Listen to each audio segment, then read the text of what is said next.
Ladies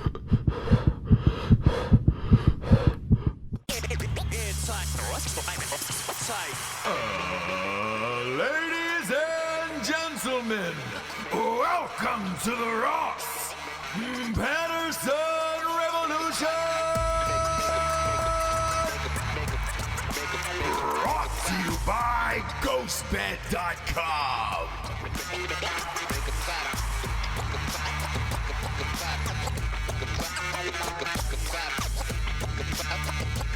Hey, everybody. Welcome to Ross Patterson Revolution. We should have a serious convo here about whether or not women should be allowed to speak around men or talk or vote or drive cars or do things in this world that that require any thought or, things like that. Before we went on air, Jessie and I were having a convo, and she spoke out of school is what she did. And she was really grating my cheese. You can't see my cheese, but it is grated. It was a block. I had a whole block of cheese, and now that block is grated. Jessie, what gives you the right? What do you want from this conversation? What I want is for you to be honest about yourself and everything that's going on. You said something last night that made me laugh for 1,000 years. Okay. What was it? It was during Yellowstone. God, it was regarding a woman saying something, and we were like, man. Is regarding a woman saying Yeah, something? the sister on Yellowstone. Shit. It was the best. Whatever. It was the best one-liner of all time. Thank you. And it was amazing. But thanks so much. The thing we love about that show is the way that they treat women in that show. And, just a simpler time. I understand why everybody loves Yellowstone, Right. Get out of line, give somebody a rap on the beak, and then you're back on your job, Homegirl got punched in that show. Oh, yeah. Knocked to the ground. I think that's why I like, that dynamic. When you have a sister, like the female character being the sister of everyone else, they can treat each other horribly. And it's not like, oh, you're treating women like shit. It's like, no, it's a brother and sister, like full on fighting. Yeah. And like, it's not as jarring. So I didn't grow up, obviously, with brothers and sisters in the household. Coronavirus! James, come on. You've got to let it out. You do. Your white lady tendencies for sneezes, though, this and asthma. I would like to actually shut down how you're talking to me and start over. No. So I wanted to ask you this, and I'm being in total seriousness, because I didn't grow up with brothers and sisters. Did you get in full-on fights like that? Yeah. You did? Full on. So you guys were punching each other, pushing against the wall, choking, trying to kill. At certain points, trying to murder. And you didn't really understand what you were doing, but you were trying to kill your sibling. And so in that regard, right, with boys versus girls, essentially, did you feel that was fair? Did you say, hey, I'm a girl, stop doing that? No. Really? No. Okay. No. All right. I mean, I think my brothers started to kind of feel that, to where I would like come after them very aggressively, and they would just be like, dude, I can't fucking do anything. Like, this isn't, they were saying it wasn't fair. Do you know what I mean? Sure. Because they're like, I can't fucking knock you out. Like, you know what I mean? Yeah. So it's just unfair. I just need to sit here and take it. Like, that's bullshit. Okay. Did you ever have a black eye or a shiner? Yeah, broken nose, black eyes. Really? Like, yeah. Holy shit. Yeah, for sure. Man, well, I miss those times, Do you? You never you never had those, and it shows. No, because you never had a black eye or a broken nose from a brother or sister, and it really shows. Obviously, I have I had a stepsister. I have one currently, and but I will say this: every time she was with us on like vacations or when she came for the summer and whatever, I never punched her. No, I mean, you guys didn't grow up together in that way, and you didn't like live together a lot of the time. So I have stepsisters and stepbrothers as well, and it's just not the same. Different relationship? Yeah, Okay. it's not the same. All right. Either way, we are enjoying the Yellowstone, and we're gassing through those fucking things. And we're looking for a ranch. This was you guys, yeah. You guys did this.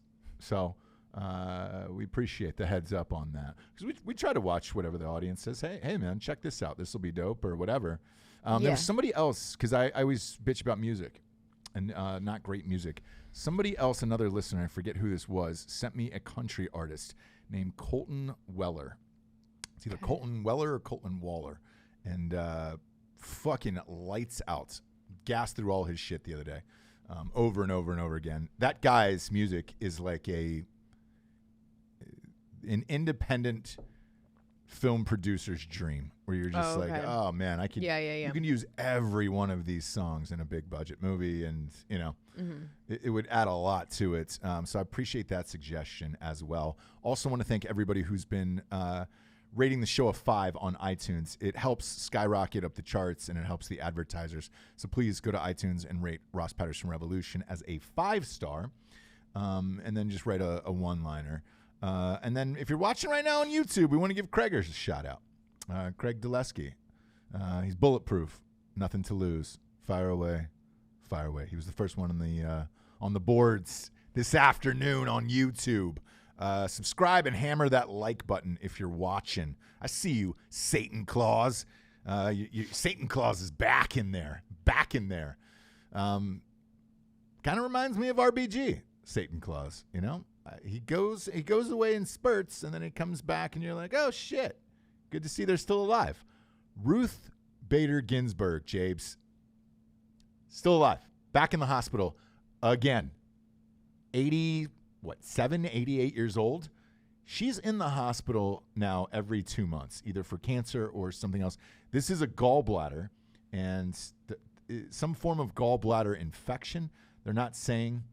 It's very Kim Jong-un with her at this point, where you're just like, all right, what's the real shit? Sounds gross to me. What? Just to keep living like that? All of it. A gallbladder infection? I will say Sounds this. fucking gross. Toughest son of a bitch on the planet is RBG. Your hatred for a president goes so deep that you just want to keep living at 80. She's like 87 pounds, I heard. She's rage living. Yes. And that is amazing to me. And I'm proud of it, actually. And I get it. Yep. I'm not going to tolerate any anti-RBG shit. Maybe we can. Because I have hatred for certain people where I would want to outlive them just to do it. Just so I can piss on their grave. You will yourself to do it. Yes.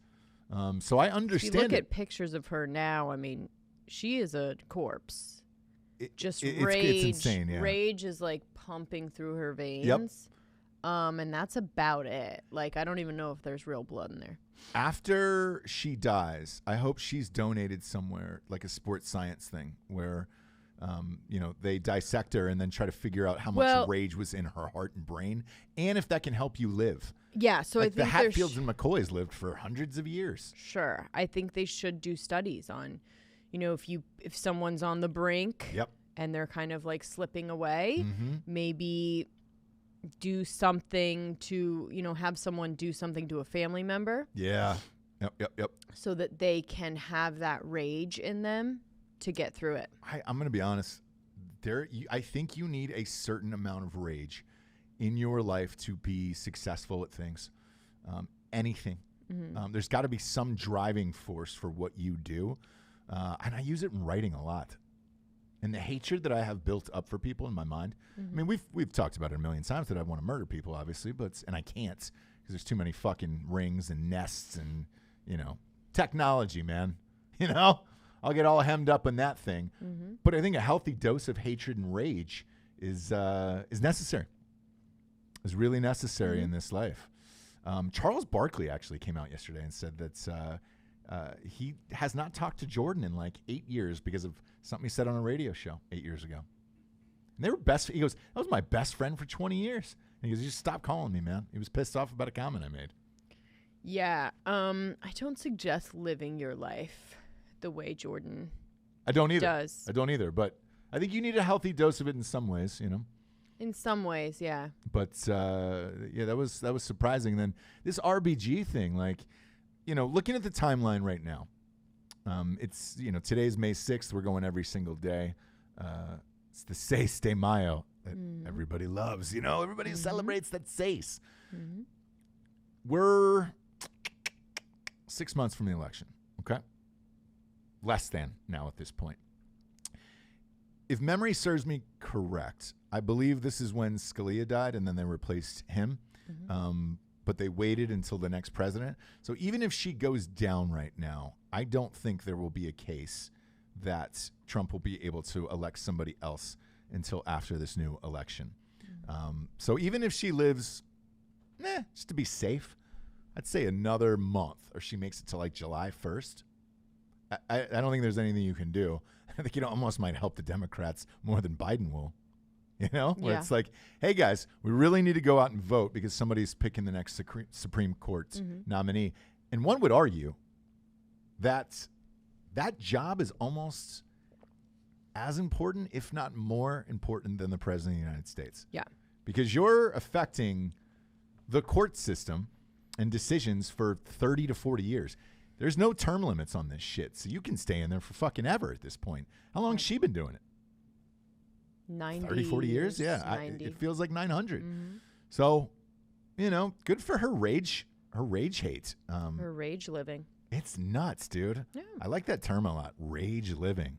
Living just to rage, you know? Raging, living on rage. Raging through your veins. Yeah. Rage only is in her veins. It's only rage. There can't be blood. It's all dried up. You know what I mean? Like, she's dead. She's essentially dead. So today she said, gallbladder, because there is a decision they have to make in one of the cases, and she said she's going to do it by phone because they're doing it, I guess, by Zoom now. They're not meeting in person. She's going to do it by phone from the fucking hospital, and this is gangster rage. This is a whole new level of rage. Right. You know? It's so stupid. It's crazy, right? Yeah. Do you think it's stupid? If it was something you really believed in, like, wouldn't you keep going? I would. I guess. I don't know. Why wouldn't she retire? But yeah. You can't. Like, she can't do it now. So, because they're going to put somebody else in there. And right. She can't do it now. And it's everything she's against. So. Sure. You know. I mean, I respect it. I guess it's just a sad thought. What's your, where do you think she's kicking? I'm trying to, I've got a call this afternoon with mybookie.com. By the way, promo code Drinkin Bros doubles your deposit. And we're betting hard on the UFC fights on Drinkin Bros Sports this week. So tune into that because we're going hard. Finally, we have a live goddamn sporting event this Saturday night. It's going to be the biggest pay-per-view event probably of all time. And I'm amped about it. Join us there. But I have a call with him this afternoon to do an over-under on how long she lives. Why? You guys are betting on that? Everyone is. Yeah. Were you not here for that other show? I think that's weird. Oh, you were? No, yeah, you were on the news. So they have a whole section of celebrity deaths on mybookie.com. Okay. So you can bet on when people die. Okay. How long they live and when they die and all that shit. So, like, we had a blast. I thought you were on that show on the news. Celebrity deaths. Remember that? Yeah. Were you? Maybe you weren't on that show. Maybe I wasn't. Yeah. But celebrity deaths. So you can bet on it. We're like, man, have we gotten there? We have. We've gotten there as a peoples. Yeah. So you could bet on Trump versus Putin was on there on my bookie. And then the RBG one, I have a call with them this afternoon. We're going to put an over-under on that. What do you think I should set it for? What's your guess? Of how long she lives? Yeah. I'm worried about this hospitalization right now. Right now? I think it's minor. They said she's resting comfortably. Whatever operation she had, she's resting comfortably. Is she? So, well, I mean, look, if she's got to be on that call today, you can't fake that. Yeah. I mean, that's going to get out. I don't know. What would you set at 6 months? Yeah, I've got it. So, I know this sounds creepy, but I had a dream about it last night. I knew we were going to talk about this on the show today. There is always like a weird celebrity or two that dies on Christmas. And I've So I'm going Christmas, and therefore I'm debating about, I think the over-under of 6 months is probably a good one for this bet in particular. Because that's going to cross past the 6-month threshold, and it's also going to cross past the threshold of the election. So the election is November 3rd, and I think that, when Trump gets reelected, obviously, I think that's going to be, all right, no mas, I'm done with it. Mm-hmm. And it's one of those things where I think with her, because she does work so hard and tries not to miss all this shit, I think then she'll be like, well, fuck, man, this was a good run. I got to get out of here at this point. There's nothing I can do. Yeah. I can't live another 4 years, essentially. Maybe. But if she keeps going past that, that means her rage Olympics are through the roof. Like, she is the Wilma Rudolph of Rage Olympics. Like falling apart. I know. So I think we're going to try to set that for 6 months, the over-under on that. Okay. I'm looking on the boards here, and Nico the Greco just said 10 years. Maybe, dude. No. Maybe. Come on. Could you imagine? Netflix got a new movie out today. Michelle Obama. I'm going to watch it.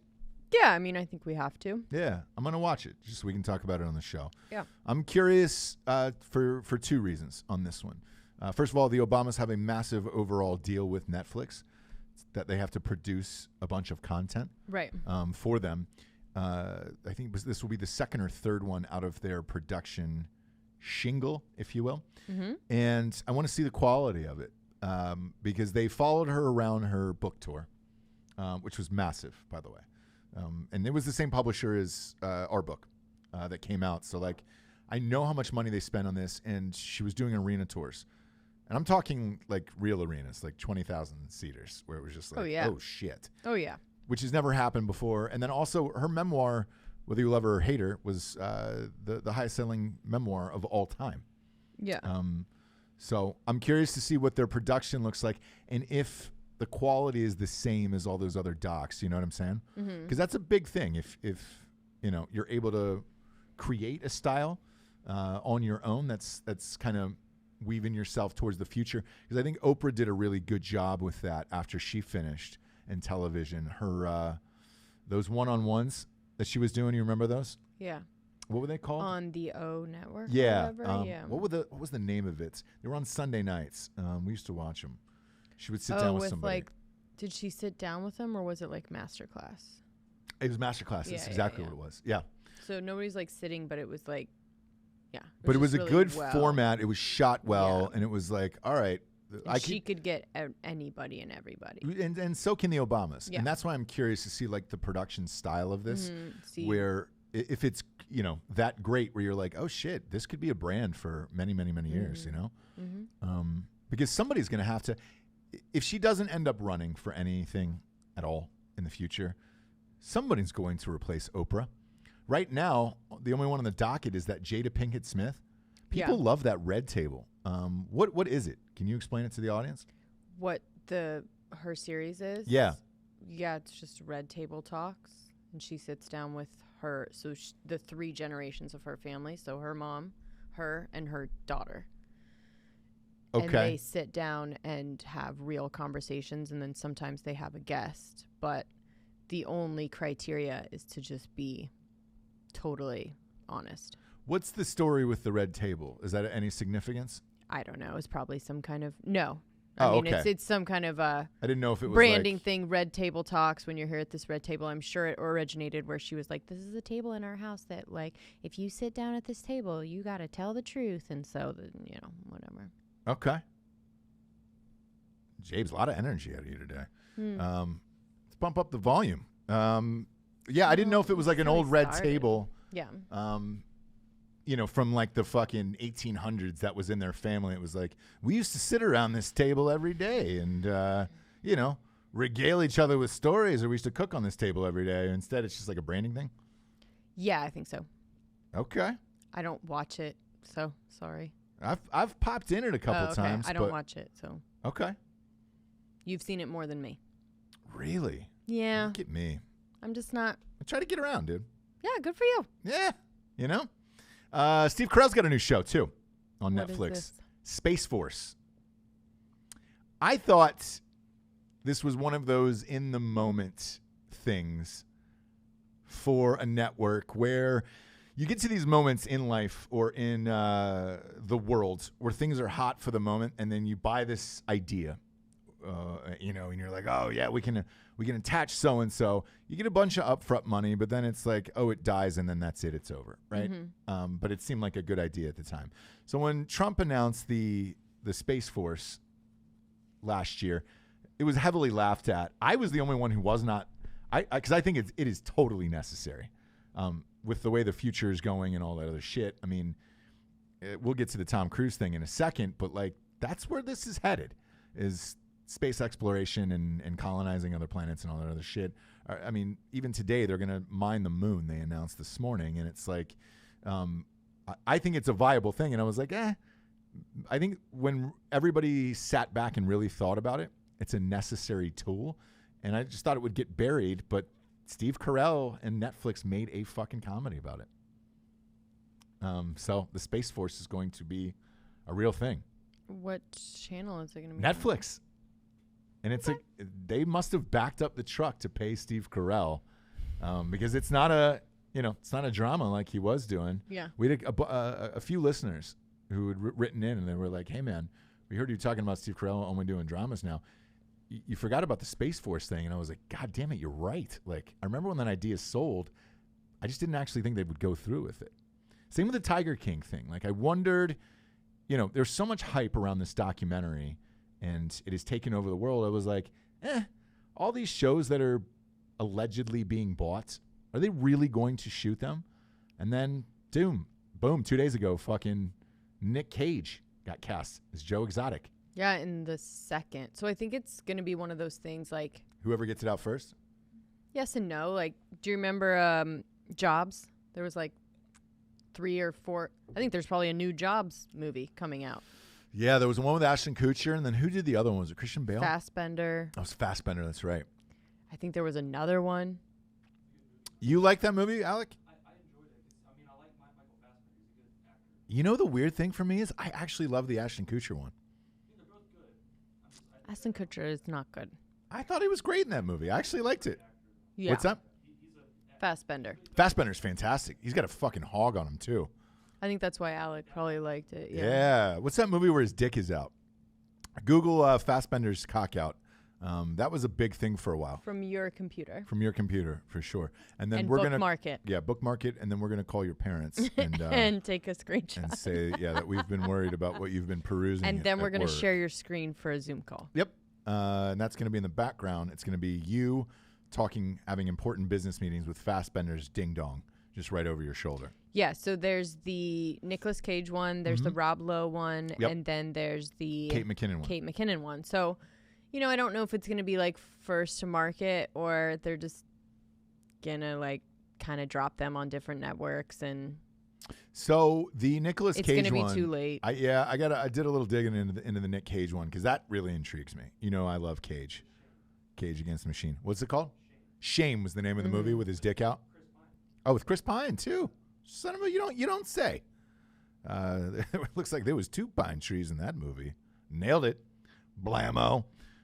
With Cage though, this one's CBS, and he's going to play him up into the point of all of the madness. So, Okay. I'm down. It's going to be a limited series, so they're Okay. going to do like 8 to 10 of those. And I love me some Cage. So Oh yeah, I think that's the only one. yeah, that's Rob gonna Lowe, make I it. don't. No, Not for 1 second. no, I don't see that. And I like Rob Lowe. Sure. I haven't seen him in a hardcore drama in a while. Yeah, I mean he's not great. The last drama I saw him in was Behind the Candelabra, where Matt Damon was getting Oh, that's right. And fucked by Michael Douglas. That's the greatest male sex scene in a movie. I laughed so hard during that. Everyone knows that about me, that I love gay sex scenes in movies. Do they? Nothing makes me laugh harder than that. We've gone over this many times.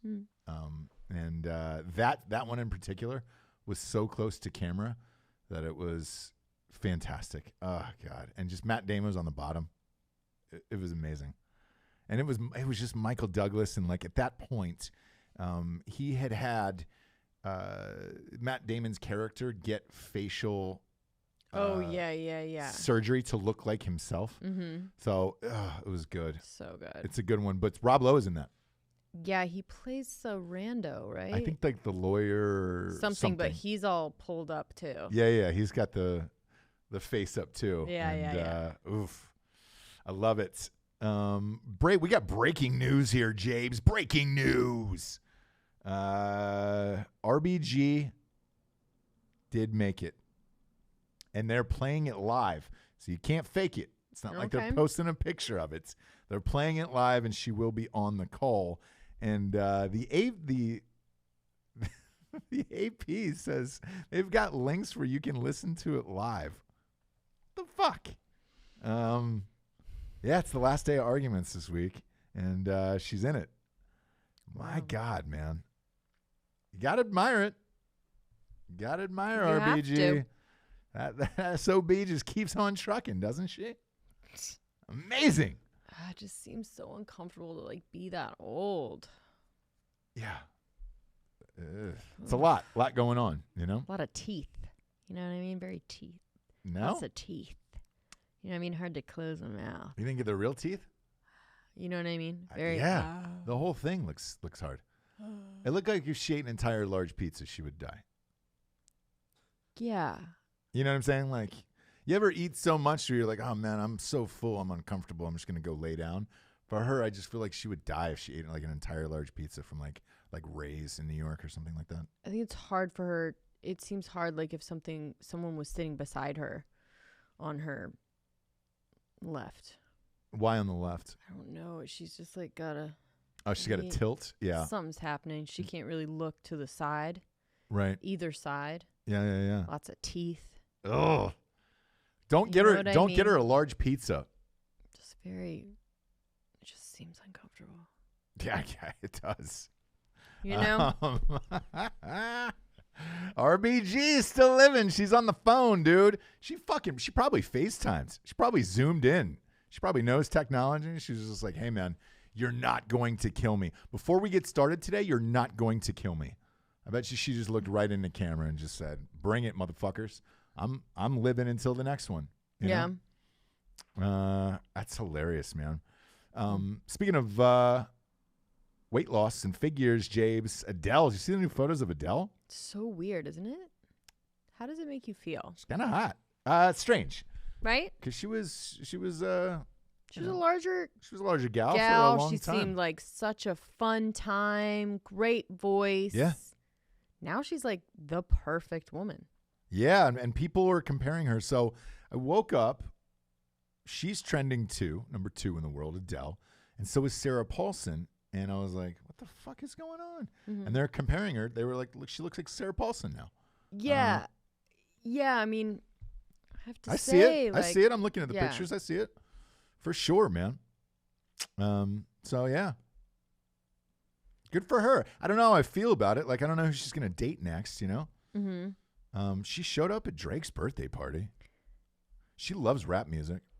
Mostly the comments are like the classic, like, why are we commenting now and saying that she's beautiful now, that, you know, and praising her for her weight loss. Like, you know, every woman is pretty. And I think it's not necessarily that, because I have to say, I think her face actually looks prettier, bigger. Yeah.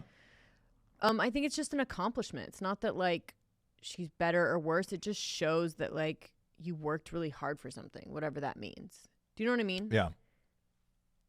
Right? I guess. It's not so much like you're better or worse or more beautiful, so much more beautiful now. It's just kind of like, dang, how did you fucking do that? That's really hard. It's like there's all these running a fucking marathon. Like, dude, what the fuck? Like, yeah, there's all these comments that she was in a bad relationship and like the guy was an asshole or something, and like I don't get it. But if you pull up a picture of him, like how is he an asshole to her? I'll be curious to see once the divorce is finalized if she sits down and says what actually went on in that relationship, because that guy's the ugliest dude on the planet. He should have been grateful every day to be with Adele. If you have low self-esteem, though, like anyone can make you feel bad about yourself. Doesn't matter what they look like. If they're good at it, if they're manipulative.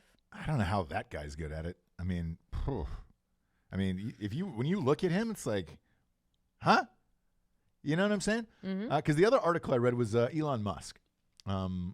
They were comparing like that he got out of a bad relationship as well, but it was the wife who was saying that, his ex-wife, which I didn't know he had an ex-wife. And 5 kids? And 5 kids, yes. And she's a writer, and actually she's a really good writer, by the way. She wrote an expose for, it was like Vanity Fair or something. She is a fantastic writer, by the way. And it said she's sold like a few books. I guess a couple of her books were bestsellers. One of those things where you wonder is just like, dude, were you just married to Elon Musk and like people bought your shit, or how did that work out? But it was like a 7-8 page article that she wrote, and it was great. And she was you can tell she's a really talented writer. Anyways, she said she was in a fucking terrible relationship with him, where, you know, not so much terrible of like, but he was just like, hey man, I'm changing the world, and you need to let me do that, and we can kind of have an understanding about this. So the title of her piece was called "I Knew I Was a Starter Wife." Oh. I don't hear the term starter wife that much. Oh, really? No. What's that mean for the audience? Yeah, I mean, I say it all the time. Starter wife is just But is there a year on it? Like, is the significance of the years? No. Of what years? Because she said in the article, once I hit my 30s, I knew I was done for. I don't think it's necessarily that. I think it's like with Bezos, right? So the starter wife is the one that is with you when you're not so much anyone, you're kind of building it. And then once you get to that point where you are like where you've always wanted to be, you get a new one. Okay, gotcha. So it's not necessarily years or age or anything. It's just because Amazon, Bezos' wife, was not like, you know, they're the same age. She wasn't like 30s. I think she was like 40s, almost 50 maybe, right? The new one? No, the one that She was normal age. Yeah. So it doesn't have anything to do with age. The new one's actually older. Yeah. Which it doesn't is have shocking. anything to do with age. It's just like when you get to a certain status that you don't feel like Got it. Yeah. But they said that like she was going over the relationships and all this shit in this article. I didn't know he had 5 kids. They were all boys. And then he just had a 6th yesterday with Grimes. I don't even know how to pronounce that name. Okay. Can you explain this one to the audience maybe? So I think it's supposed to be A12 Ash Archangel. Which Okay. is What does that mean? So they're thinking that the A12 is in reference to A star? a plane, like a weird security plane that was nicknamed. It was A15, but they called it Archangel. Okay. So there's all these like weird meanings in this name, and I have to say, I kind of think it's the best thing to happen this week. Let's say, right? I think it's great. Yeah. Everything about it. I don't even know how to. It looks like a letter that I've never seen before that starts it. It looks like 2 letters combined, and then there's a hyphen in it. Yes, there's something. It's something like Ash something. Okay. So it's like A12 Ash Archangel, I think is the full pronunciation of this name. I'll have to like look it up. Strange, but, man.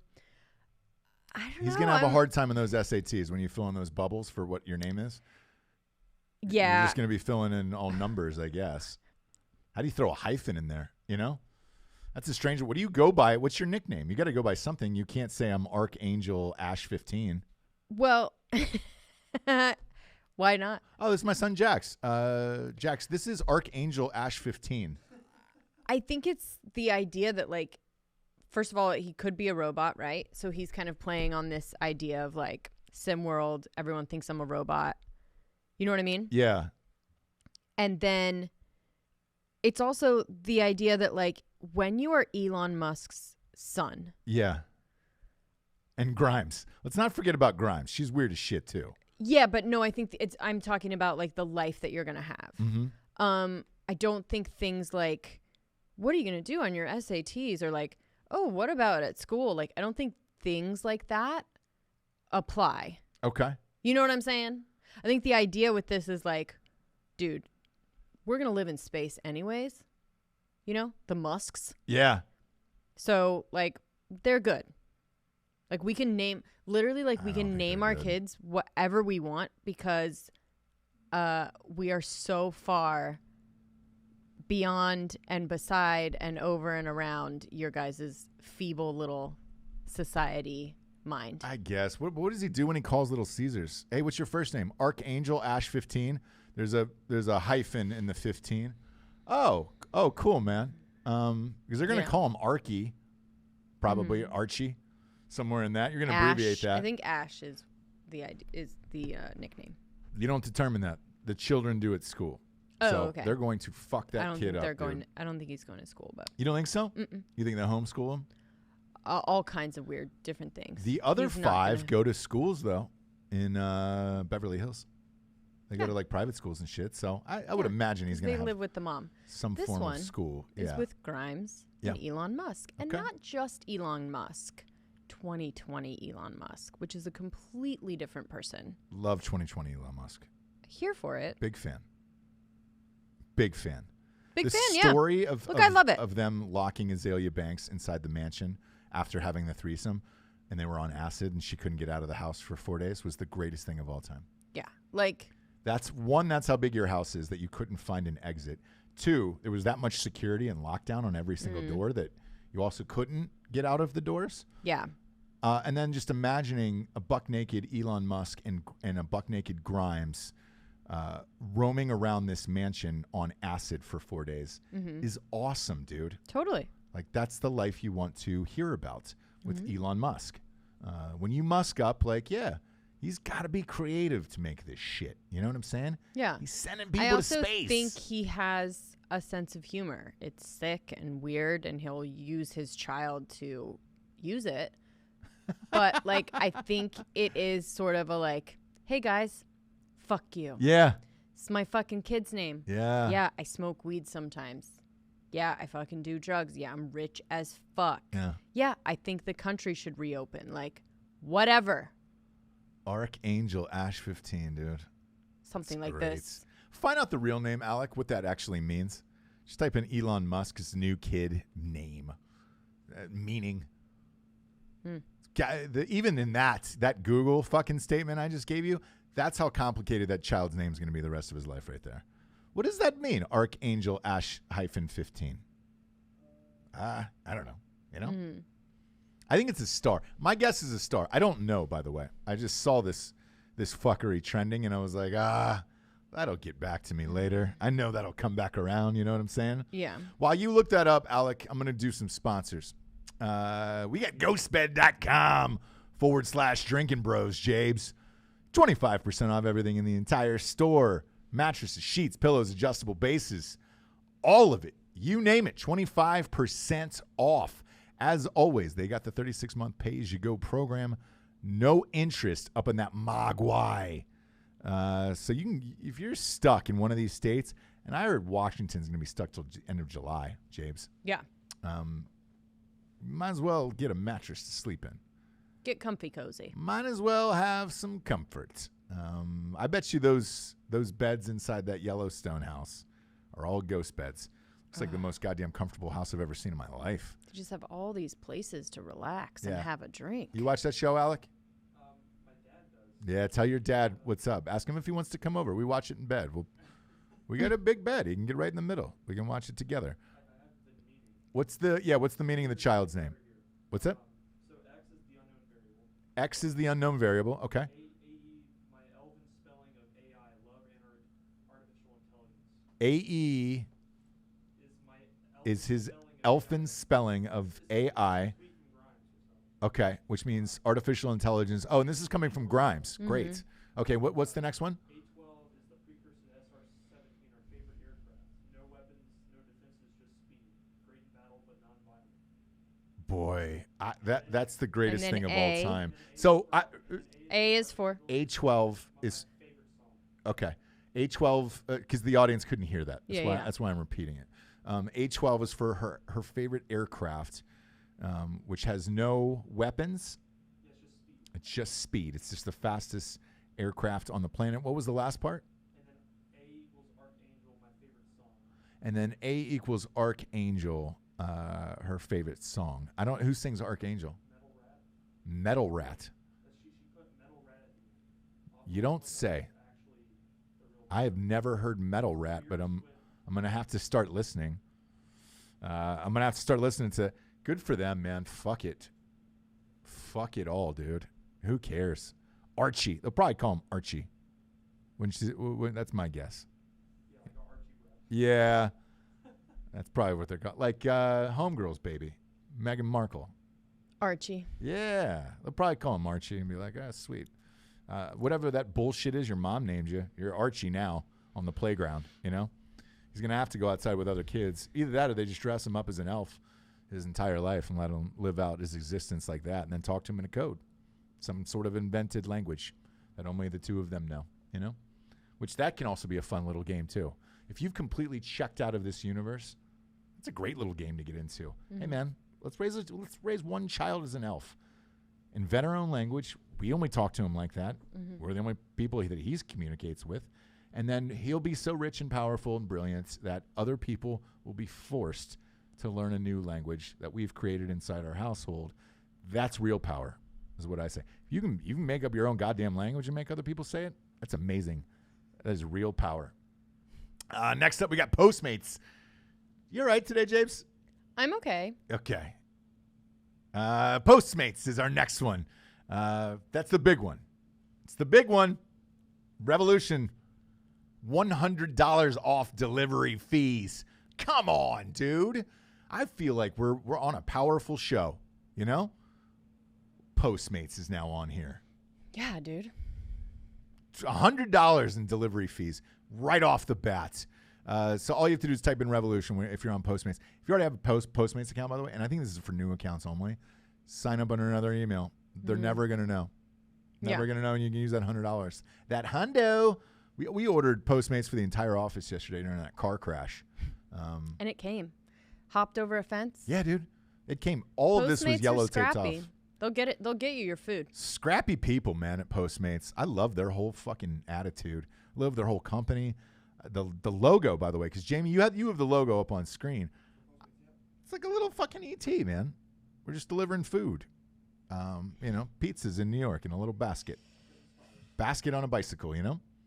Postmates. Promo code Revolution. $100 delivery fees off. Next up, we got StrikeForceEnergy.com. Boom, boom, boom, boom, boom. Shabloinkers. Shabloinks. 4 amazing flavors. Grape, orange, lemon, and orange. No carbs, no sugars, no gluten. No gluten, Jabes. What are you looking at? What? What's going on over there? I was looking at... Fire away. No, I was looking at the boards. Oh, all right. What am I on here? You can apologize, and we can just go on with we can go on with the show. We're doing a show. Okay. Jabes, we got 4 amazing... What am I apologizing for? What is it? You started the show not very nice to Jables. I was joking around. You were joking? Yes, dude. And it's, we host a comedy show, Jessie. My God, man. 4 amazing flavors. There's some days where, yes, it is hard to work with your significant other. It is, Usually, if it was Dan right now, I'd fucking shred him just live on air, Hey, Dan, eyes up, motherfucker. How many times do I say that to him? No carbs, no sugars. If you're trying to beat the quarantine 15, this is last longer than 5-hour energy. Gets the people going. I'm up every day. I'm up and at 'em every day, and it's Strike Force. That's going straight to my belly. I believe the shipping is free, and it's cheap as shit. Promo code Revolution, 20% off at StrikeForceEnergy.com. If you're not in it, you should get to it. Last but not least, StraightRazors.com, Jabes. Ooh, that's a clean cut. Smooth.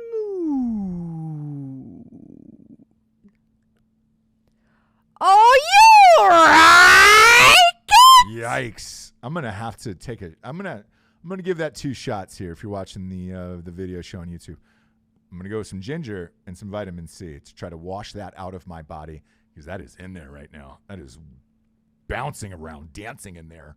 Onesie twosie. This ginger is always real hot. If you want to narrate it real quick, so there's no dead air. All right, so you're taking. You have to get the bottom. There's a little ginger in the bottom. You got to shake it and take it.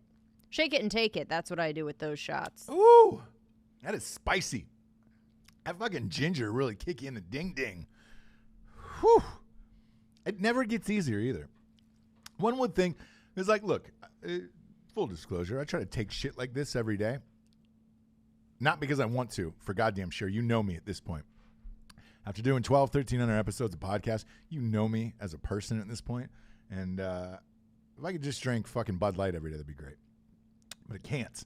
I got to try to stay alive, not get sick, so I drink all this other shit. That ginger has never gotten easy in 10 years.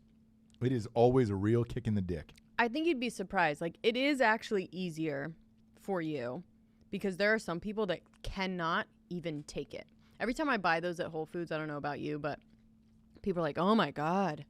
Like, sometimes the cashiers will be like, you can do the? I cannot even, like, take a sip of it. So I think you're better at it than you think. Maybe. Alec Kobe. Boom. Oh, there it is. Got him on fire today. I'm living my best life today. StraightRazors.com will help you live your best life. If you're a real man out there and you're shaving right now, chances are you're using a fucking straight razor. Barra. Get on it. Barra. Go to StraightRazors.com. Promo code Revolution, 20% off. That shit's still fucking hard to get at stores, man. It's hard to get. We're talking about Musk up. Time to Musk up right before the... I made fun of a guy. I made fun of someone we worked with who was... he shot our intro. For Drinkin Broettes. Yeah. So you say his name? Huh? Perfect. You bet. We're going to keep it quiet. It's not because we don't know his name. We're just No. Like, we both obviously know it. You bet. But since we're made fun of him and we're going to talk about it, we won't say it. Exactly. And that's the only reason why. It's not because we forgot. It's not because we both know names. Yes. All the names. All of the people, names in the world, including Archangel. Anyone we've ever met. We're like Tom Cruise. Yep. We're like. That's where I was going with this. This guy, when I sat with him, I thought he was really super talented. And so I'll often scour the internet, try to find like oddly talented people and then hire them for jobs that I think are appropriate. And just because I want to work with them and I think they're badass. This particular man who shot and edited your intro for Drinkin Broettes, unbelievably talented. You spent the entire day with him. And he was great. His work was great. Nicest dude on the planet. Well, when we had chatted, he was like, dude, I'm really want to work with you because you've done a bunch of movies and all that stuff. And he goes, that's what I want to do. And he goes, so I'd love to pick your brain about like producing a movie, directing it and writing it and like the process that it takes all the way through financing. So I had like this 2-hour conversation with him one night on the phone late at night because he was in LA. And I said, look, I think it makes it easier if you sit down and talk about what your dream is first to make in this world and then try to reverse engineer it from there. Because oftentimes you can't make the dream happen, but you've got to slowly work up to it. And in film, you can do other projects that will help you get to whatever that level is of X, right? Or you used to be able to. I don't know what the movie industry is going to be like after COVID. Anyways, when he told me what his dream film was, I had to put it on mute because I was laughing so hard that I was like, I didn't know if he was serious. I didn't know if this was real. And I finally just stopped and I was like, after I unmuted the phone, I was like, hey man, are you being serious? And he goes, yeah, I've really thought this out. He went into a very detailed description over 20 minutes of how he would get this done. He wanted to shoot the first movie ever shot on the moon. The entire film. You can't see it off camera. Our producer Alec has collapsed in laughter. He's a film student finishing up at SCAD, and it's crazy, right? One would think. So this was How long ago? 6 months ago? Mm-hmm. 7 months ago? Right? Gosh, what is time? What is time anymore? Exactly right. What is it? I know we're in Vegas, so it was in January. Yeah. So I talked to him about it, and I indulged it. Like, I didn't just fucking pull my pants down, take a shit on it, and then, wipe my ass with his hand and say, why is there shit all over your hands? Right. I said, look, I'll answer this question. How are you planning on doing this? And he was like, well, I think, with 3D technology and the way that 3D printers are going and all that other stuff, he goes, I don't realistically think I'll be able to make this movie for another 30 years, right? He's a 30-year-old guy. Mm-hmm. Lucas is his name. Yes. He's a 30-year-old guy. So I was like, all right, so that's going to put you right around 60 years old. And he goes, yeah. So I go, okay, great. He may be super smart. But this is what I'm talking about, of reverse engineering your dreams to try to get to that if it's unachievable, right? Mm-hmm. Or you think it is unachievable. Yeah. That's the way I felt with the books. I started writing the books first instead of writing a screenplay or whatever, because I was like, I want to write this first, and then hopefully I can achieve that dream of getting those made into a television series later on down the road. Mm-hmm. And I wrote something that I thought would last for a while. With this, I said, okay, is your goal then to have this 3D technology and all this other shit? And he goes, yes. And he goes, I think it will be more common than everybody knows, and you'll be able to use it, and it'll be great, whatever. And I go, awesome. How are you getting everyone to space? Because your budget, just from a producer standpoint, is going to be insane. And even if you did like a 10 to 12 day movie, like for example, like a Colin Farrell in the phone booth. Remember that movie? Mm-hmm. I was like, even if you're doing that, right, where you're focused on this phone booth and maybe there's some other things going on around you, you nuked it down to 10 or 12 days.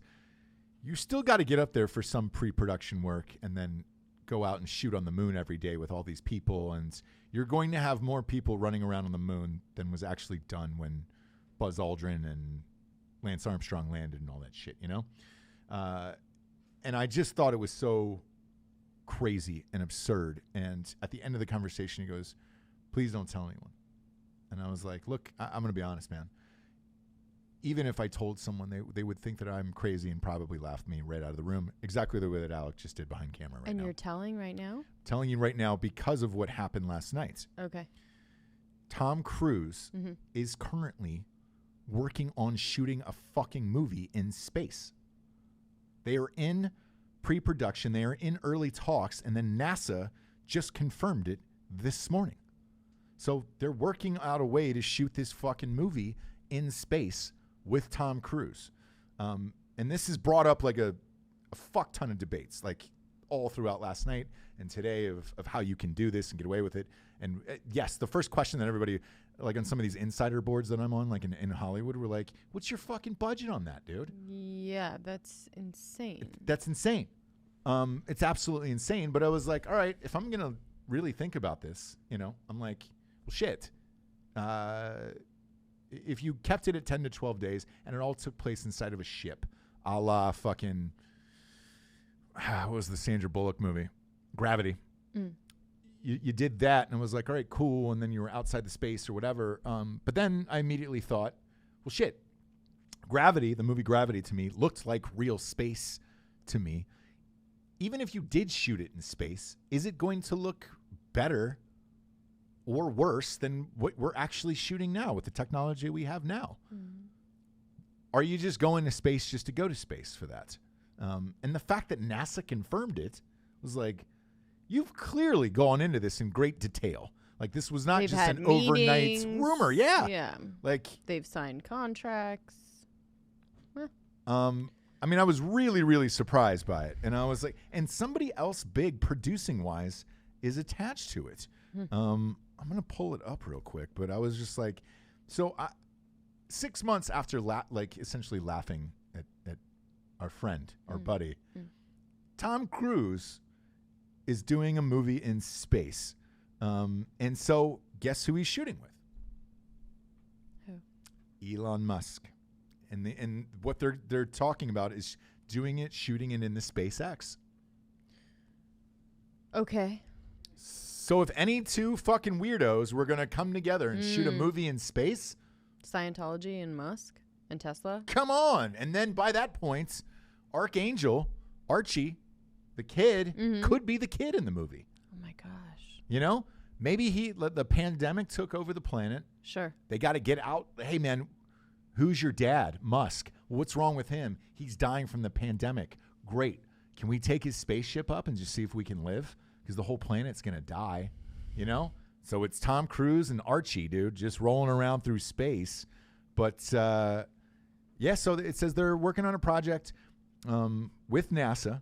It'd be the first narrative feature film and action adventure is all they're saying, to be shot in outer space. What if it wasn't an action adventure? Like, what if it was just a romantic comedy? Like, do they have to say action adventure, really? Like, it's in space. Is it a marriage story? Do you know what I mean? Like, I think so. I'm going to go back to this kid, man, who we worked with.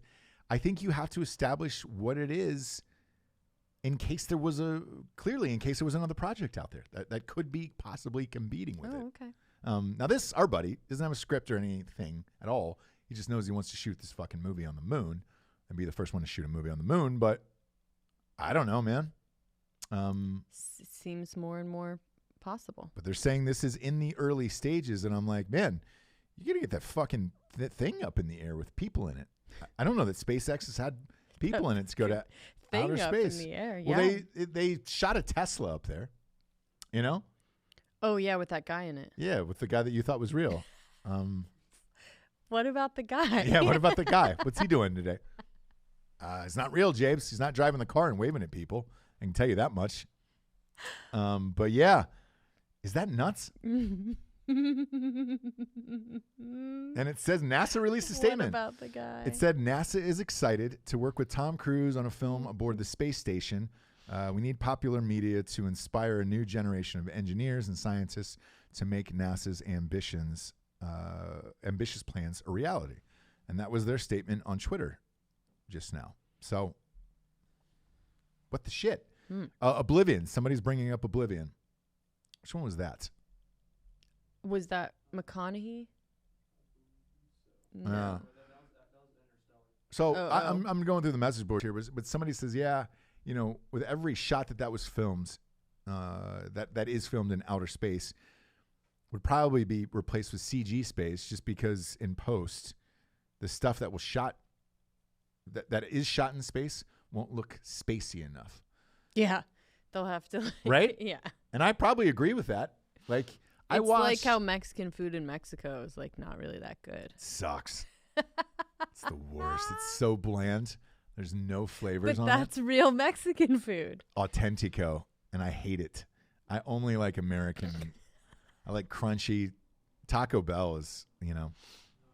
Yeah. So white. Even at my favorite place in LA, El Compadre, whenever I order the sour cream, because they don't put sour cream, and they have crunchy tacos there, you have to ask for it. And I'm like, yeah, crunchy taco. I'm like, can I get some sour cream on that? And they're like, oh, the Blanco sauce. And I was like, huh. Yeah. There we go. For white people. Uh-huh. Yep.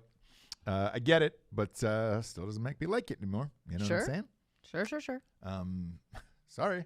Yeah. Sorry about that, Mexico. I enjoy the food over here, not over there. That one bland tortilla that tastes like a piece of cardboard, and then whatever cat or dog meat is on that outside cart, and then some cilantro and some onions, doesn't really get the job done for me. Daddy needs a little cheese in there, and I need a little sour cream on that. It's like Yellowstone. It's like Montana for Yellowstone. Isn't Montana enough, so they have to shoot in Utah? Do you know what I mean? Like, real right. Montana is not going to work. Utah, though, gorgeous country. Gonna work real well. We'll just say that's with Montana. The film credits. The film credits. So they shoot the exteriors in Montana, and then they shoot the entire show in Utah. I hate to break that to you, but the exteriors are in Montana. Yes, yeah. The drones and all that footage, and then the rest of it's shot in Utah. Okay. I don't know if that's true about Montana, though, everything in that show, but I would imagine that probably is. About how rich white people are just coming in and fucking it all up. Yeah, I think that's the point of it, right? How beautiful it is. Is kind of bringing all that to light a little bit. Probably. I mean, it's exaggerated a little bit, but I think the idea of white people, like, and Indians having to, Indians having to be like, this is our land, you know? Yeah. Or a white person saying, like, you can't just come in and take our land. And the Indians being like, bro. Bruh. Actually. How did you even say that with a straight face? I know. But yeah, that's what's going down. So look, Lucas, I owe you a huge apology. I thought you were maybe on the spectrum at some point. And I take it back. It's me who's on the spectrum. And maybe I should get my Escola checked out from some form of hit I took as a child or retardness that I might have accumulated over the years. So apologize, Lucas, but the fact that they're even testing it out, man, I'm going to say now hearing that and speaking it out loud, I think these comments are right. Like, there is nothing you couldn't fake. Like, you're not going to make it look better. You know what I'm saying? Like, Utah and Montana is a great example of, they look similar enough in some of the homes and all that other things that you can shoot and get away with that. With space, though, it's just black, man. And there's some stars and shit. Like, you know. How do you light that? Yeah, exactly. Great example. How do you like that? Just keeps going. Yeah. And I remember when they had this thing on Facebook like a year and a half ago where they were working on the space station and they had this 24-hour camera that was always going. I don't know if you checked it out, but I used to go back and forth with it. And the boring part of it was when it was in wherever the space station was. When it was nighttime, you know, the Earth was covered, so you couldn't see it in the background. You were just looking at a black screen. You were like, this is boring as shit. But when it rotated and you could see the fucking Earth, you were like, oh, all right, man, that's amazing. Right. But then what? Like, yeah, a bunch of thoughts and feelings on that. Sure. I think the whole thing seems unnecessary now. It really does. Like, but if you're Tom Cruise and you can do it, shit, that's a pretty big accomplishment. First man to shoot an entire movie in space. Just because you can doesn't mean you should. But if you're Tom Cruise, right? Because he's still doing all of his own stunts. Broke his leg in that nasty fall in that last one. Shit, man. If you could shoot a movie in space just to say you do it, like, you go down as an all-timer. Not that he doesn't already in my book. Yeah, like, well, what more do you need, Cruise? In my book, he is Michael Jordan. He is the biggest star of all time. He's the biggest movie star of all time. Tom Cruise? Yes. Okay. I'm not saying he's the best actor, but he's the biggest movie star of all time. And yeah. Why not? Like, if you want to go down as that guy, you know, where you're like, fuck, man, I'm that guy. And I remember the title of biggest action star in the world used to be a thing for a very long time. Right. And it was Schwarzenegger. And then it was Bruce Willis, and it was just like Stallone. I am the law. Hey, with Tom Cruise, that would cement it. You're the biggest movie star of all time, and nothing can stop that. Yeah, the closest to the stars as well. Yeah. So, that could be a fun. Give maybe it a go, workshop TC. that. Yeah, give it a go, TC. Tagline a little bit. Right? Yeah. I don't know, just a suggestion. Let him know. Let him know. I'll let him Reach know. out to him, yeah. I'll let him know. Reach out to him. Last but not least here, Japes, I want to talk about something hilarious that I'm assuming he did this on purpose or somebody did yesterday. But it's pretty crazy and pretty hilarious. So Trump yesterday went into one of these mask factories and gave a speech, right? Okay. And he went into Phoenix's N95 mask plant on Tuesday. Okay. And everybody said who was there that it had a very rally type feel to it, you know, of like, hey man, which he's great at. He's great at those. We've been to him. He's one of the best there is. Not the greatest public speaker, but he's fucking lights out at a rally. He knows how to work a crowd, right? Sure. And he always comes into the arena or whatever event he is to music that is blaring. I think for the ones we went to, it was like Rolling Stones. Yeah, Rolling Stones. Yeah. And it closed with the Stones and everything. Stones were pissed about it, but there's nothing they can do about it. The song of choice is what everybody's talking about today at this mask plant yesterday. He came into the cover song of Guns N' Roses' "Live and Let Die."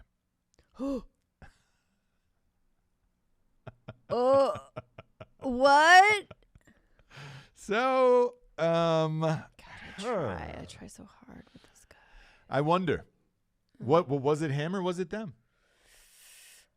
That did that song? Yeah, it seems very pointed. Like, he's never come out to that, to my knowledge.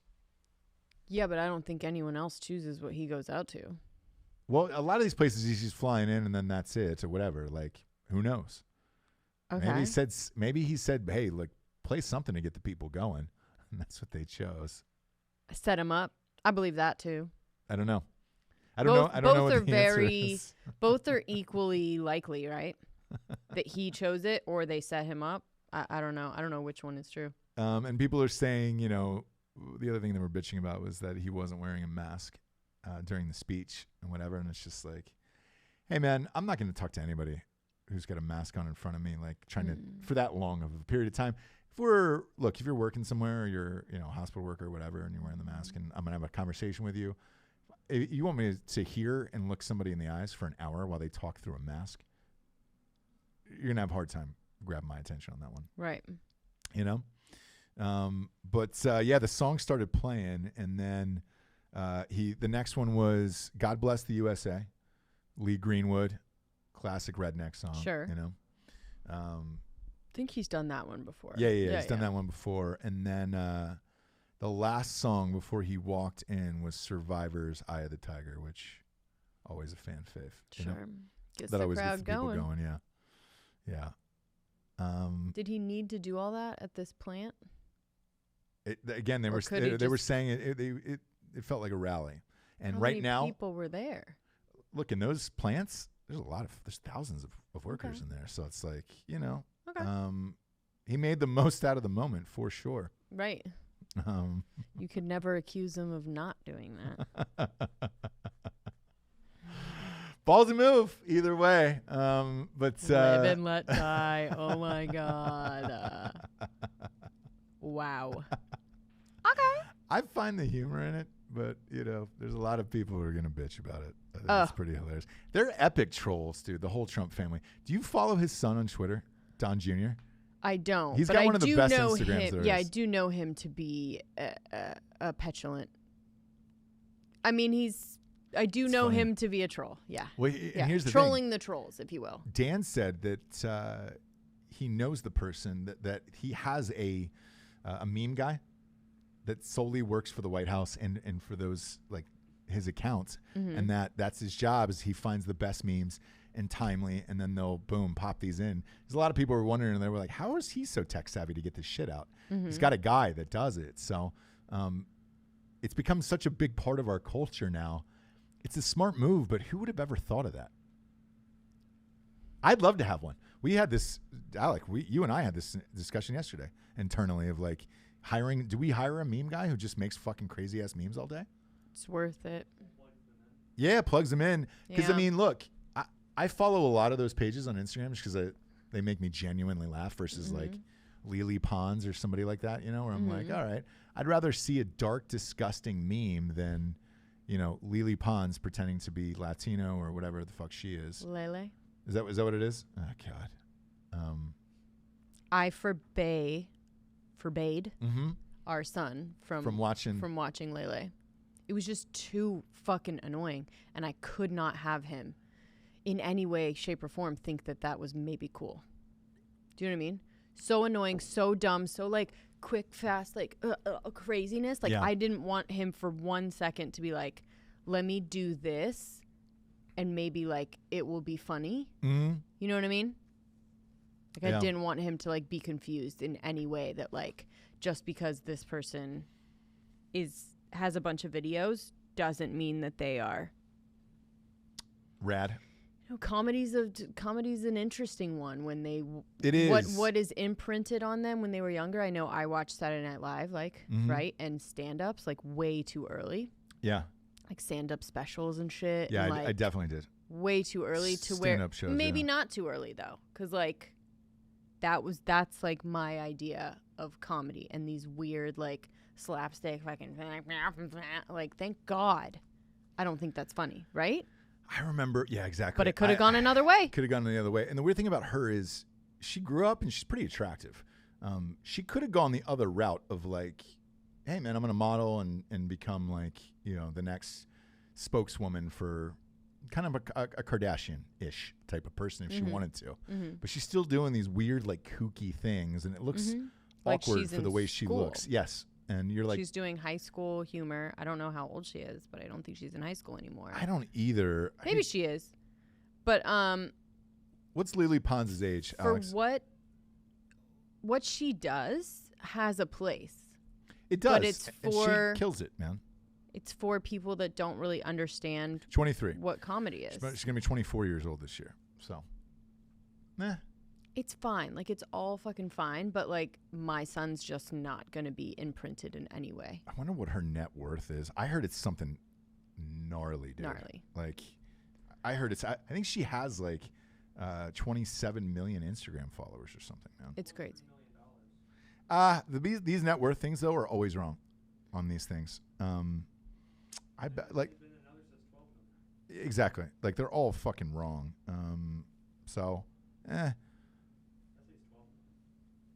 That's what I think. They're saying off of some of these ads and shit, they're just making $15,000 a pop. I think it's more than that. We've gotten offers for that, and I'm nowhere near that level for the podcast and shit like that, where it's just like, hey, promote this. But it's usually something so shitty that you're just like, God damn it, man. Somebody wanted to run an ad off of my Facebook yesterday for, I think it was $2,000, and I only have like 20,000 followers or something like that. Like, but it was for Facebook security of like, hey, and it was this video that was attached with it, and they're like, Facebook is here actively trying to help you, and we're trying to keep you safe, and you're safe and secure on Facebook or whatever. And they sent me like a link of some other people who had did it, and I was just like, so you're hiring people essentially just to put out into the world that Facebook is safe. And I guess because it comes from somebody you know or you listen to or whatever, like you want people to trust Facebook more.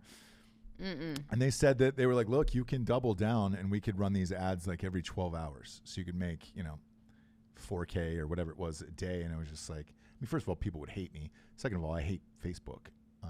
Yeah, we're not going to condone them. Like, no, they're trying to steal everything you have. They have zero security. Stealing your shit just and keeping it for themselves. Everything they may not be giving it to other people, but you better believe that they're fucking using it. Yeah, dude. Forever. So it's like, no. So I think she's making way more than that. I'm sure. Logan Paul was making, I think in Forbes last year, it said he made $17 million last year. That's Logan Paul. The guys who are doing it right, though, in that world are the Dude Perfect guys. Man. So good, like, from their everything they do. Everything they're doing. It's perfect. And it's graphics, fucking. Oh. The other thing too is if you're thinking about becoming like a YouTube star or social media or whatever it is, pick something that can be consistent and good for a long time, not just a quick flash in the pan thing. Like pick something that is long. Like for those guys in particular with trick shots, that will never go old. No. I will never get tired of watching it. They've mastered the. And children love angles and the camera and like just they've mastered it. Yes. The slow motion and the like tracking. I don't know how old they are and I don't care. Like those are people that I don't care. Like the Lily Pons thing. She's doing high school humor. I thought she was maybe 17 or 18 years old. She's going to be 24 this year. Mm-hmm. And you're like, yo, how long is that lifespan left? Right. Whereas Dude Perfect, those dudes could be fucking 50 doing that shit and it doesn't matter. Yeah. Same with Rogan. Yeah. Rogan's in his 50s. Callan's in his 50s. Like, pick something that you can do for a long time and monetize it for a while, not just like a quick flash in the pan thing where you're like, oh, sweet, well, this would be rad. It's like, nah, probably can't be. Yeah. Probably can't be. I want to give shout outs to the peeps, the homies, day ones who are always in here, dude. Ruben Schneider, Brittany C's in here, AJ Gamble, Reed White.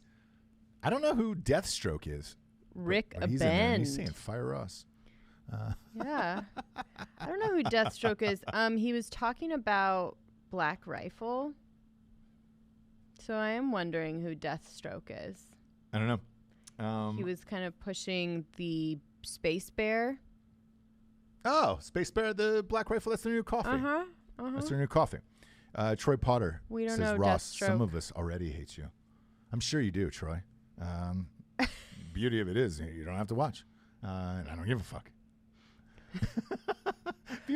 Some people ask, like, how can you say that? I was like, dude, we have, over 2 million listeners now on this show? Granted, we have a shadow ban on YouTube, so, when you see 200 watchers or whatever, people are like, oh, that must be your audience. Not even close. Right. Audience is based on our audio, and it's like, we have over 2 million. I can't please everyone, for God's sakes. No. Not even close. It's not even close. Greg LaMontagne says he's still waiting on the cruise info. So we did a cruise last year. You were on for Drinkin Bros and all that other stuff. Look, with the First COVID. and last. Yeah. Yeah. Are cruises coming back? They asked for a monster bailout package, and Cruises are not coming back for me personally. for a while. So, no, ever. I do love, and I think Brittany was talking about this too, like, I do love a camping. I'll do a camping, and we all know I don't even really camp. But if we're going to do something, I would do, like, a camp Drinkin Bros or something like this. Do you know what I mean? With, like, counselors and activities and things like this. That'd be a fucking blast. I would do that. Yeah. And people seem to be into that. Yeah, the cruise is really fucking hard these days because it's, again, I don't know when they're coming back. 1, 2, I don't know how comfortable people feel on it, to be real. There's 80,000. I think there's 80,000 crew members that are still trapped on cruises right now because of COVID. Yeah, which is crazy. It's a lot. When did you get on the cruise? Do you know what I'm saying? Yeah. If you got on a cruise any time past March 12th, you deserve every single thing that's happening to you. Exactly. Yeah. And I'm sorry to say that. I'm sorry to say that. Let's end the show with a bang, Jabes. You got a crime corner today? I do. Yeah. Crime corner. Crime corner. Crime corner. Here we go. So a 5-year-old boy was pulled over in Utah on his way to California to try and buy a Lamborghini. Now, we have a 6-year-old. Sure. Do you think that he could get in a car, get to the freeway on-ramp, and be pulled over on the freeway? No. No, I don't. No. 5-year-old boy with $3 in his pocket, so he was prepared. Okay. Was pulled over in Utah. Yeah. / Montana. Yeah. While driving his parents' car to California to buy a Lamborghini. The boy left in the SUV after arguing with his mother. Sure.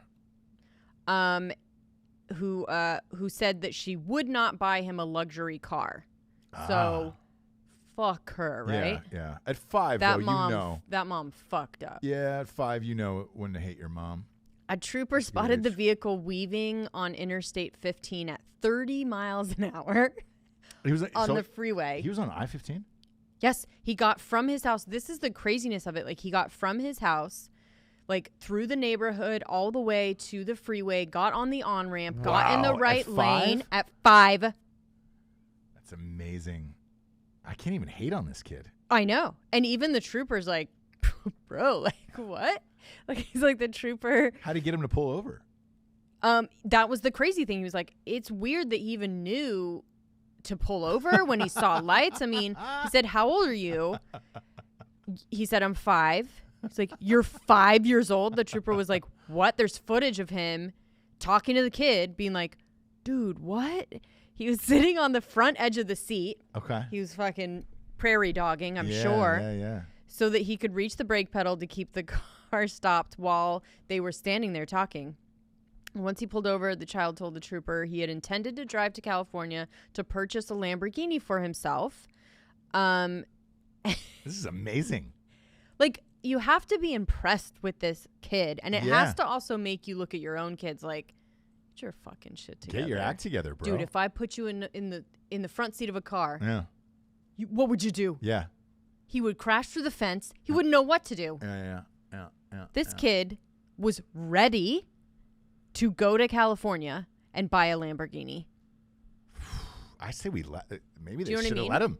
Maybe the cops should have escorted him there and let him do it. He said no one was hurt, and the local prosecutors deciding whether to file charges against the parents because you can't, they couldn't arrest him. There was nothing they could do. They talked to the parents. The parents were like, well, kids will be kids. And the guys were like, I mean, I guess, bro, but let's make sure that the kid doesn't get in the car. Like, can we take precautions? They were like, we have our keys very low. I guess the keys were like on hooks. They're like low. Yeah. He grabbed the keys, just jumped in the car and left. Like, if you're able to do that. Bravo. A, bravo. Amazing. B, it's your parents. Good or bad, for good or bad. This is one of my all-time favorite crime corners. Oh. That's amazing, actually. If you don't have a kid, though, like I know people that have kids, it's easier to gauge like what 5 really is when you have kids, right? If you don't, you're kind of like, I don't know, what are they in 6th grade? You're like, no, bro, they're not even in school. No. Do you know what I mean? Like they can't read. Like how did he know? Like he was, by the way, he was on his way to California. Like he was going the right way.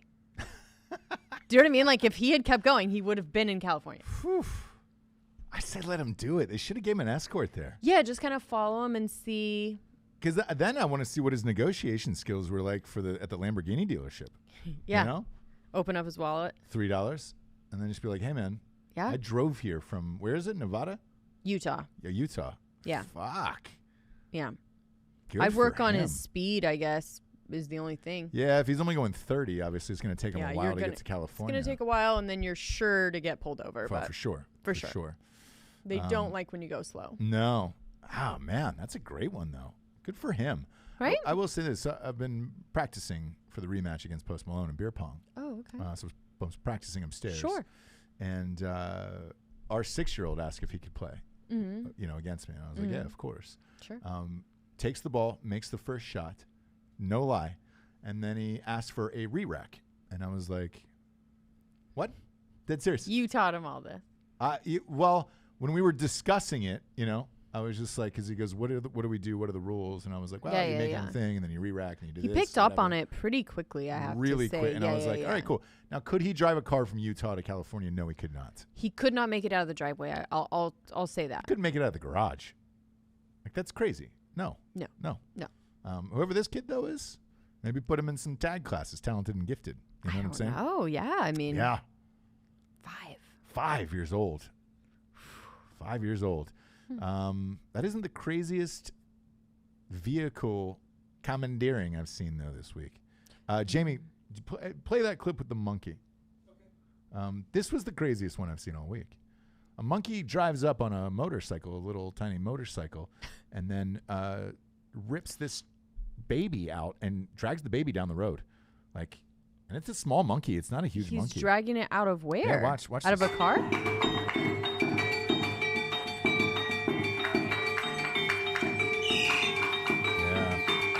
It's going to drive into frame here.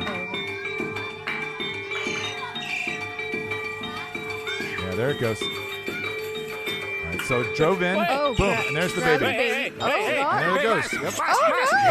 Yeah. Oh! I don't like it. Well, James, it's not Where for you is to like. this? It's for you to love. Where is show this? that one more time, Jamie. Show that monkey one more time. Yeah, there we go. There we go. Look at this. The music that comes with it is really great Very too. creepy. Yeah. Oh. I don't know where this is at, but it's amazing.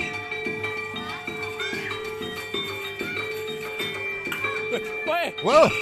Hey! Hey! No! Do they get the No. baby? They get Yeah, the baby. look, the baby ran back. Oh, Yeah, Lord. we're good on that one, Jamie. But Wow. that's pretty amazing. Wow. Yeah, monkey drove up on a motorcycle, tried to steal a baby. Monkeys are crazy. They're unpredictable. Somebody's saying this has got to be in India. That's my guess. AJ Gamble said that. It's got to be in India. Yeah. It's pretty epic. Yeah. And rad, but whew, boss. What was the monkey hoping to do with the kid though? Gosh, I don't know. Can't trade it. I eat it, probably. No, Oh, monkeys yeah. don't eat babies, do they? Yeah, they're very Jamie said yes. They're very Jamie, you said yes? unpredictable. They could if they wanted He's saying to. they could if they wanted to. I don't know, man. I've never seen a monkey eat a baby. I've seen, obviously I heard the stories of chimpanzees ripping faces off and shit of Yeah, of humans, they'll. Yeah. Yeah. Look, who knows, man? But my guess would probably be like the Thailand area or something like that. Yeah. A lot of monkeys there just rolling around. It looked like somebody let the monkey out to do that. Yeah. Okay. We just had a buddy, Christian Kane. He was shooting that TV show Almost Paradise that's on WGN. Sure. It was the first show, American show that was entirely shot in the Philippines. And on his Instagram one day, he had a picture of him with a little monkey like that. I'm going to send him this video after the show. Yeah, and let just him be know. like, be careful. He could have been stolen. Could have been taken. Well, like, he could have been hurt. He could have been stolen. Yeah. That baby was, that was a far drag for that baby. Yeah, and it was a kid. It was a toddler as well. Odds, yeah. So it wasn't even like a tiny baby. Like, huh. Yeah. Interessant. Look, we haven't been doing revolutionary figures of the day lately because we've been going every single day. And let's face it, during the COVID, there isn't that many people that are that revolutionary. We're all staying inside doing shit. Let's be honest. I'm going to give this one to Florian Schneider, though. This is breaking news right now. He's the co-founder of Kraftwerk. Died at the age of 73.